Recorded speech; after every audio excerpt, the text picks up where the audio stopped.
बिस्मिल्लाहिर्रहमानिर्रहीम। अस्सलाम वालेकुम नाज़रीन, उम्मीद है आप सब लोग खैरियत से होंगे। सारी दुनिया को पता है, आपको भी पता होगा कि ईरान, अमेरिका और इसराइल की जंग जारी है। लेकिन इस जंग के दौरान कुछ ऐसी खुफिया ताकतें हैं जो कि पसपर्दा एक ऐसा खेल खेल रही हैं जो इस जंग का रुख बदल सकते हैं। अब वो दो ताकतें क्या हैं, अगर मैं आपको बताऊंगा तो आप हैरान रह जाएंगे। एक है पाकिस्तान और दूसरी है मोहम्मद बिन सलमान।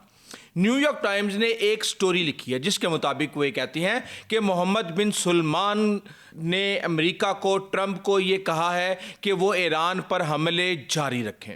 इस खबर के पीछे क्या हकीकत है? क्या ऐसा हो सकता है कि एक तरफ पाकिस्तान, ईरान और अमेरिका के मुज़ाकरात करवाएं और दूसरी तरफ सऊदी अरब इस जंग को जारी रखने के लिए सफारती कोशिशें कर रहा हो? इसके पीछे यहूदी लॉबी की क्या साजिश है? और इसके बाद जो सबसे बड़ी खबर इस वक्त, जिसके बारे में आप यकीनी तौर पर जानना चाहेंगे कि इस बात की तस्दीक कई आलमी इदारों ने कर दी है कि ट्रंप और फील्ड मार्शल की हाल ही में ईरान के मामलात पर गुफ्तगू हुई है। ना सिर्फ फील्ड मार्शल की गुफ्तगू हुई है ट्रंप से, बल्कि शहबाज शरीफ की भी इस हवाले से जो ईरानी सदर हैं मसूद पेज़ेश्कियान, उनसे फ़ोन पर बात हुई है।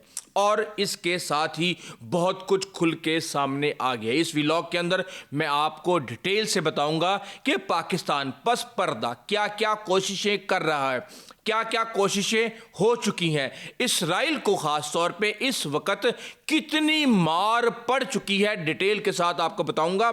लेकिन एक चीज़ को आपने अपने जहन में रखना है कि पाकिस्तान और ईरान के बहुत ज़्यादा करीबी ताल्लुकात ना सिर्फ हमसाया होने की वजह से हैं, बल्कि एक मजहबी तौर पे भी एक ऐसा रुझान है जिसकी वजह से ये दोनों ममालिक आपस में जुड़े हुए हैं।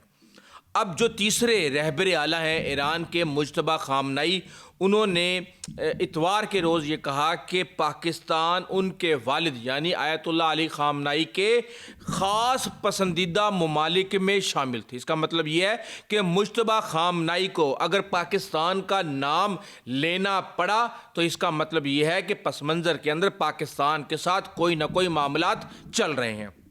अब अभी थोड़ी देर पहले ही शहबाज शरीफ, वज़ीर आज़म शहबाज शरीफ की एक ट्वीट आई और उसमें उन्होंने ये कहा कि अमेरिका और ईरान की रजामंदी की सूरत में पाकिस्तान इस तनाज़े के इख्तिताम के लिए नतीजा खेज़ और मायनी खेज़ जो है मेज़बानी कर सकता है और ये पाकिस्तान के लिए एजाज़ की बात होगी। यानी कि उन्होंने ये कहा है कि पाकिस्तान ये काम करने जा रहा है। अब आप एक बात बताएं, क्या ये खाम में शहबाज शरीफ के जहन में आया कि मैं ये ट्वीट कर दूं? नहीं, इसके पीछे एक बहुत बड़ी और लंबी कहानी है। अब मुतज़ाद खबरें पाकिस्तान के हवाले से इंटरनेशनल मीडिया के ऊपर ये चल रही थी कि field marshal general Asim Munir और अमेरिकी सदर डोनाल्ड ट्रंप की फ़ोन पर गुफ्तगू हुई है। इतवार के रोज़ कहा जा रहा है कि ये गुफ्तगू हुई। पीर के रोज़ वज़ीर आज़म ने मसूद पेज़ेश्कियान से गुफ्तगू की, यानी कि यकीनी तौर पे फील्ड मार्शल ने ट्रंप के साथ बहुत से मामलात डिस्कस किए होंगे, ऑप्शंस पर गौर किया गया होगा। अगले ही दिन हमारे जो वज़ीर आज़म हैं उन्होंने ईरानी सदर को ये तमाम तर पैगामात पहुँचा दिए। लेकिन कहानी सिर्फ इतनी नहीं है, इससे आगे भी बहुत कुछ चल रहा है। 48 घंटे का अल्टीमेटम दिया जाता है ट्रंप की तरफ से ईरान को कि अगर उसने आबनाए हम्स को ना खोला तो वो ईरान के जो पावर प्लांट्स हैं उन पर हमला करेगा। देखें, एक बात को समझने की ज़रूरत है, अगर किसी भी मुल्क के पावर प्लांट्स को तबाह किया जाता है तो इनको रिपेयर करना इतना आसान नहीं है। इस सप्लाई को कंटिन्यू करने के लिए कई साल दरकार होंगे और कई साल की प्रोडक्शन का मतलब बिलियंस ऑफ डॉलर हैं, और अगर वो बिलियंस ऑफ डॉलर नहीं आते तो उस मुल्क की मुआशी तौर पर कमर टूट जाएगी। अब जंगें लड़नी है या मुल्क चलाने हैं या सफारतकारी करनी है, पैसा और ताकत इंतहाई है, सिर्फ ताकत से गुजारा नहीं होता। अब इसके साथ ही हम ये देखते हैं कि वो 48 घंटे की मोहलत ख़त्म होने से पहले ही ट्रंप का ये बयान आ जाता है कि वो ईरान पर तमाम हमलों को मौखर करने का ऐलान करते हैं और साथ में ये भी कहा कि कशीदगी के खात्मे के लिए अमेरिका और ईरान में नहायत मस्बत, नतीजा खेज और तामीरी बातचीत हुई। اب یہ بات ظاہری سی بات ہے کس کے تھرو ہوئی یہ بھی آپ کو بھی آگے جا کے سارا پتہ چل جائے گا۔ اچھا، ایران کی وزارت خارجہ جو ہے وہ اس بات کی تردید کر رہی ہے، اس کی بھی اندر کی کہانی میں آپ کو بتاتا ہوں کہ کیا وجہ ہے۔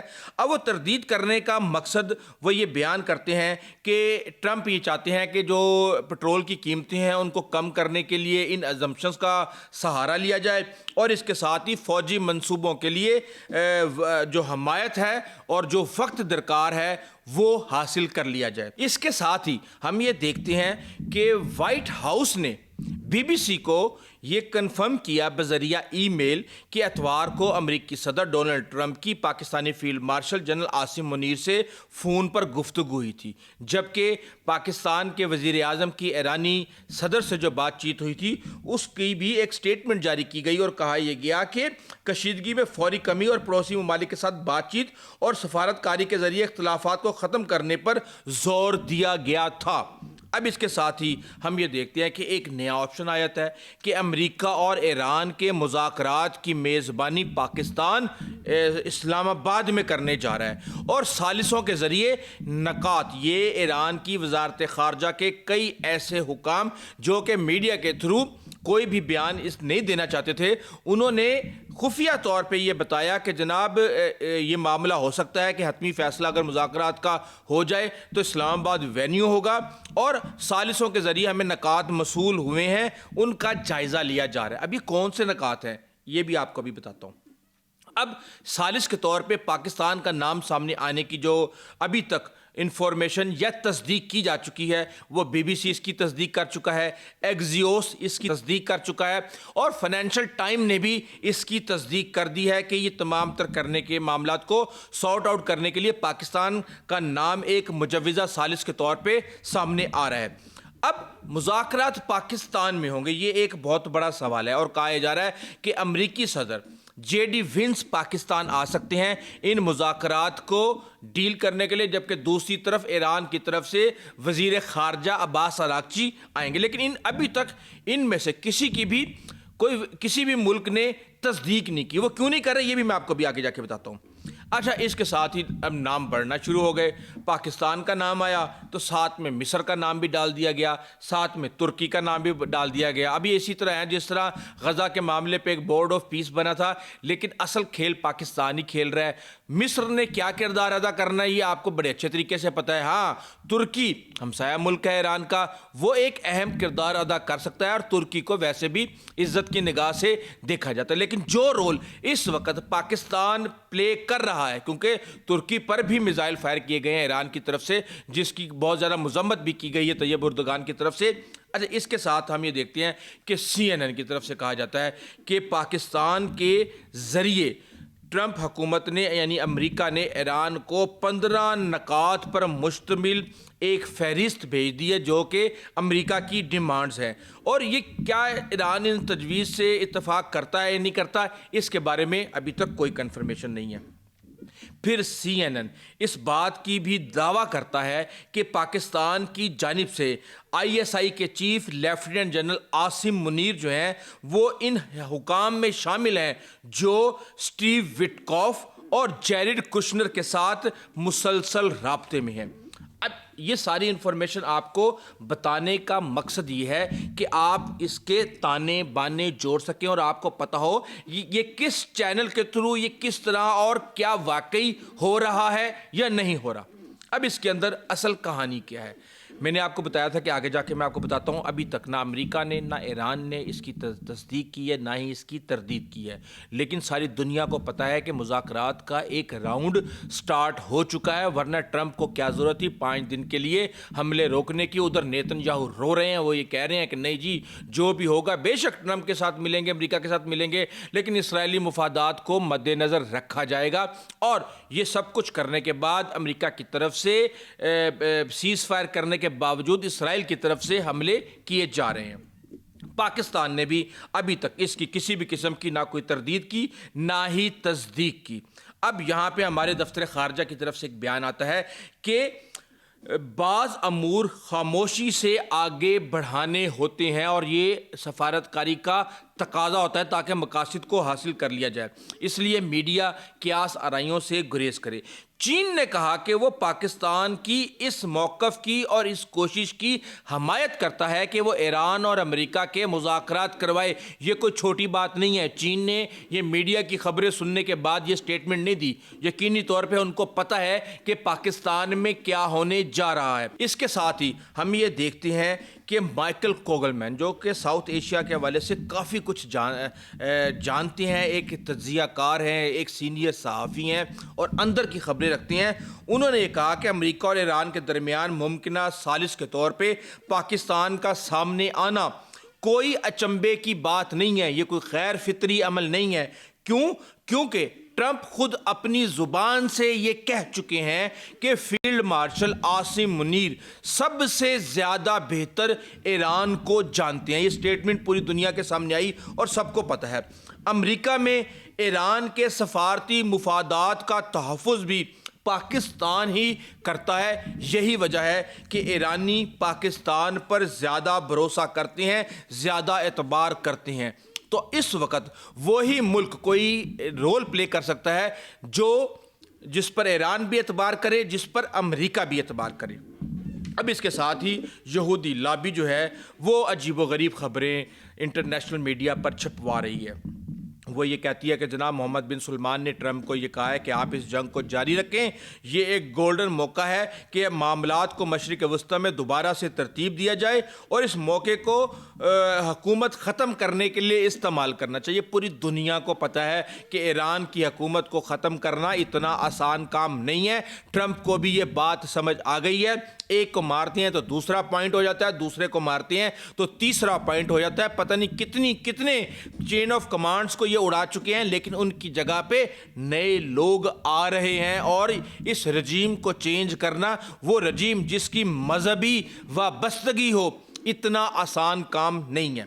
इसके साथ ही ईरान को जो है ख़तरा, ज़ाहिर सी बात है, सऊदी अरब की तरफ से बड़े एक लंबे अरसे तक ईरान के प्रॉक्सीज़ को सऊदी अरब अपने लिए ख़तरा समझता रहा, लेकिन उसके बाद फिर चीन की सालसी में मुज़ाकरात हुए और फिर दौरे भी हुए और ये सारी चीज़ें जो है वो बहुत आगे चली गईं। ये इसराइल को किसी सूरत भी सूट नहीं करता।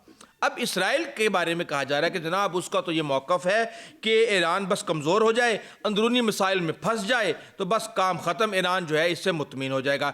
जबकि सऊदी अरब ये समझता है कि ईरान के अंदर एक नाकाम रियासत बहुत बड़ा ख़तरा समझा जा सकता है। लेकिन नाकाम रियासत तो उस वक्त होगा ना जब रजीम चेंज हो चुका होगा, कोई और उसको रिप्लेस करने के लिए मजबूत कैंडिडेट नहीं होगा और नीचे खाना जंगी शुरू हो जाएगी।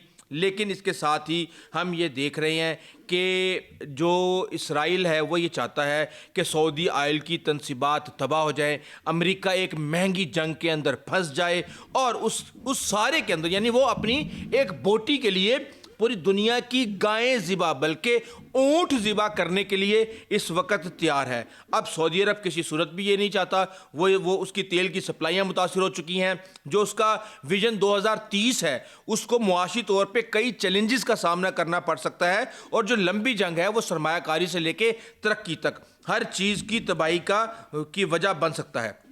तो इसके साथ ही हमारे पास फिर खबरें आती हैं कि जनाब कमर तोड़ हमले किए जा रहे हैं ईरान की तरफ से। बेशक सेंटकॉम ये कह रहा है कि ईरान के अंदर हमने 9000 अहदाफ को निशाना बनाया है, 140 बहरी जहाज़ तबाह कर दिए हैं, ड्रोन की फैक्ट्रियाँ, फलां फैक्ट्रियाँ, मिज़ाइलों की फैक्ट्रियाँ, हर तरह।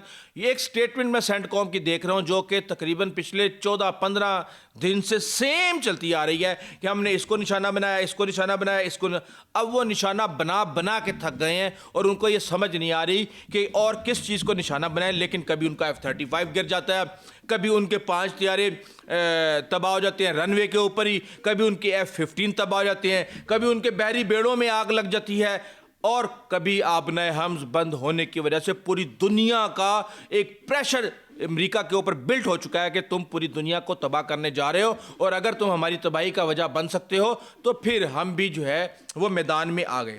अब इसके साथ ही हमें देखते हैं कि इसराइल का भी बड़ा नुकसान हो रहा है, धड़ाधड़। वैसे तो खबरें नहीं आ रही, लेकिन एक चीज़ हमारे सामने आई कि जो इसराइली सदर हैं इसहाक हर्ज़ोग, وہ ایک پریس کانفرنس کر رہے تھے, ان کے پیچھے ایک پہاڑی تھی اور اس پہاڑی کے اوپر ایک دم سے میزائل آ کے لگتا ہے اور تباہی مچتی ہے, اور پھر وہاں پہ تھلی مچ جاتی ہے اور وہ وہاں سے بھاگ جاتی ہے, پریس کانفرنس کے اندر بھگدڑ میں جاتی ہے. تو اس کے ساتھ ہی پھر ہمارے پاس خبر آتی ہے کہ جناب اسرائیل کا بہت زیادہ نقصان ہو گیا ہے. ایلات, دمونہ, تل ابیب اور متعدد مقامات پہ ایران نے ہیوی میزائل فائر کیے ہیں. دھوئیں کے بادل, تباہی کے مناظر, آئرن ڈوم بالکل ناکام ہو چکا ہے اور عمارتیں تباہ ہو رہی ہیں ملک بھر میں. اب یہ نفسیاتی کھیل کو آپ سمجھے کہ اس وقت اسرائیل سکون سے نہیں بیٹھا ہوا, وہاں پہ اس وقت جنگی ماحول ہے اور ملک بھر میں ہنگامی رد عمل اس وقت چل رہا ہے, مسلسل جو ہے وہ فعال ہوا ہے. ساتھ میں ہر طرف ریسکیو ایمبولینسز نظر آ رہی ہیں, سائرن بج رہے ہیں, پناہ گاہیں ہر وقت ایکٹیو ہوئی ہیں, روزمرہ زندگی متاثر ہو رہی ہے, بڑھتے ہوئے مالی اور جانی نقصانات جو ہیں وہ بڑھ رہے ہیں. تباہ شدہ سڑکیں, تباہ شدہ عمارتیں, کلسٹر کی گولہ بارود, 100 کلو وزنی بارود کے ساتھ میزائلوں کا آنا, اس سب نے ایران کی نیندیں حرام کی ہوئی ہیں. لیکن چھپانے کی کوشش کی جا رہی ہے. کہنے کو تو ابھی تک 16 لوگ ہلاک ہوئے ہیں اسرائیل میں اور 250 زخمی ہوئے ہیں, لیکن ہماری معلومات کے مطابق ہر روز 200-250 لوگ وہاں پہ زخمی ہوتے ہیں. جہاں بحق کے حوالے سے بھی معلومات کو چھپا لیا جاتا ہے. اس حوالے سے آپ کو اپڈیٹ کرتے رہیں گے. اور پاکستان اس وقت نہ صرف خطے بلکہ پوری دنیا کے اندر ابھرتی ہوئی طاقت کے طور پہ, اپنے سفارتکاری کے زور پہ, اور مئی میں جو اس نے دھلائی کی بھارت کی اس کے زور پہ ابھر رہا ہے. اللہ تعالیٰ پاکستان کو اسی طرح کامیاب کرے. اس حوالے سے آپ کو اپڈیٹ کرتے رہیں گے. ابھی تک کے لیے اتنا ہی, آئندہ تک اجازت دیجیے. اللہ حافظ.